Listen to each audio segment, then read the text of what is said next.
அருட்பெருஞ்சோதி அருட்பெருஞ்சோதி தனிப்பெருங்கருணை அருட்பெருஞ்சோதி திருவருட்பிரகாச வளலா திவ்ய திருவடிகளே சரணம். வணக்கம்.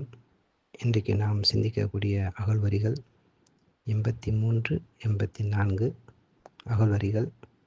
ஓதி நின்று உணர்ந்து உணர்ந்து உணர்தற்கு அரிதாம் ஆதி சிற்றபையில் அருட்பெருஞ்சோதி. இந்த அகழ்வரிக்கான விளக்கம்: மனதால் உணர முடியாதது என முன் வரியில் நாம் பார்த்தோம்.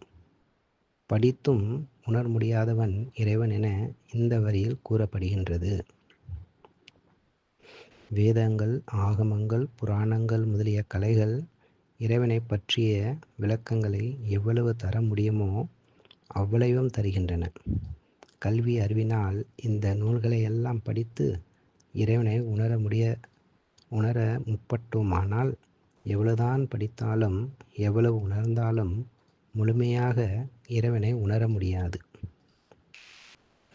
இந்த கருத்தை பெருமான் பேருபதேசத்தில் பக்கம் 466 இதற்கு மேற்பட நாமும் முன் பார்த்தும் கேட்டும் லட்சியம் வைத்து கொண்டிருந்த வேதம், ஆகமம், புராணம், இதிகாசம் முதலிய கலைகள் எதனினும் லட்சியம் வைக்க வேண்டாம். ஏனென்றால் அவைகளில் ஒன்றிலாவது குழு உருக்குறியன்றி தெய்வத்தை இன்னபடியென்றும் தெய்வத்தினுடைய உண்மை இன்னதென்றும் கொஞ்சமேனும் புறங்கவிய சொல்லாமல் மண்ணை போட்டு மறைத்து விட்டார்கள். நூல்களை படித்துதான் அறிவு விளக்கம் பெற முடியும் என்ற கருத்தை வள்ளலார் திடமாக மறுப்பதுடன் அருள் முன்னிலையில் அறிய முடியும் என்றும் வழியும் காட்டுகின்றார். ஆதாரம்: காரணம் இது, பொறி காரியம் இது, மேல் காரண காரிய கருவிது பலவாம். ஆரணம் ஆகமம் இவை விரித்து உரைத்தே அளந்திடும். நீ அவை அடைந்திடேல் மகனே. பூரண நிலை அனுபவமுறில் கனமாம் பொழுதினில் அரிதி எப்பொருள் நிலைகளுமே. தாரணிதனில் என்ற தயவுடைய அரசே, தனி நடராஜ என் சத்குரு மணியே.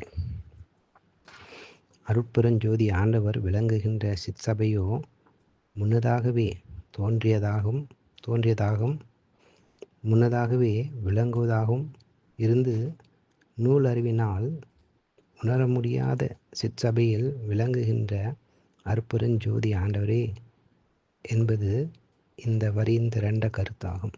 நன்றி.